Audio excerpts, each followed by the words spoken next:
دندان مبارک شہید ہوئے ہیں، اور قریب ترین اعزاء اور اپنے بہترین ساتھیوں کے لاشیں جو ہیں وہ محمد الرسول اللہ صلی اللہ علیہ وسلم کی نگاہوں کے سامنے آئے۔ حضرت حمزہ اور حضرت مصعب بن عمیر رضی اللہ تعالی عنہما کے ساتھ مزید 68 اور افراد، جن میں سے ایک ایک کے لیے حضور نے کیسے جھولیاں پسار پسار کر اللہ سے دعائیں کی تھی، آج ان کے لاشیں آپ کی نگاہوں کے سامنے تھے۔ یہ ساری سختیاں جھیلی کیوں؟ ان فضلہ کان علیک کبیرا، جن کے رتبے ہیں سوا ان کی سوا مشکل ہے۔ حضور کے بعد سب سے بڑا فضل جو ہوا ہے دنیا میں وہ اہل عرب پر ہوا۔ حضور انہی میں سے تھے صلی اللہ علیہ وسلم۔ هو الذی بعث فی الامیین رسولا منہم، کتنا بڑا رتبہ ہے، یہ رتبہ بلند ملا جس کو مل گیا۔ ان کی زبان میں اللہ نے اپنا آخری کلام نازل فرمایا، ان کی مادری زبان۔ ہمیں تو قرآن مجید سمجھنے کے لیے صرف و نحو اور نہ معلوم کیا کچھ پڑھنا پڑتا ہے، کتنے پاپڑ بیلنے پڑتے ہیں، ان کی مادری زبان ہے، براہ راست ان کے قلب کے اوپر نازل ہوتا ہے۔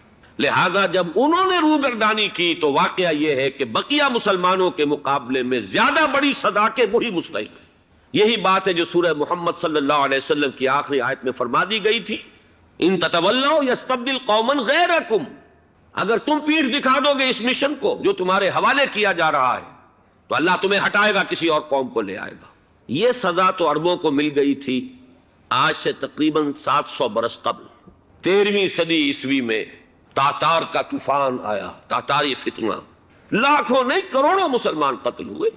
ان میں تو خیر عرب بھی تھے اور غیر عرب بھی تھے، لیکن بحیثیت قوم عربوں کو معزول کر دیا گیا عالم اسلام کی قیادت سے، چھین لی گئی ان سے سیادت و قیادت، اور اللہ تعالیٰ نے وہ سیادت و قیادت جو ہے ملت اسلام کی اور امت مسلمہ کی حوالے کر دی ترکوں کے۔ ان تتولوا یستبدل قوما غیرکم۔ اور عجیب ہے اللہ تعالیٰ کے معاملات، جس قوم سے پٹوایا اسی کے ہاتھ میں اسلام کا جھنڈا تھما دیا۔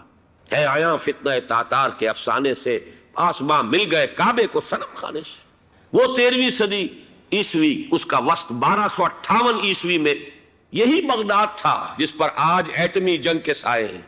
وہ دن اور آج کا دن پھر ملت اسلام اور امت مسلمہ کی قیادت و سیادت عربوں کے ہاتھ میں نہیں آئی، لیکن ہوش پھر بھی نہیں آیا۔ آج میں یہ سمجھتا ہوں کہ وہ عالم عرب شدید ترین عذاب کی گرفت میں، وہ میں تفصیل بعد میں عرض کروں گا۔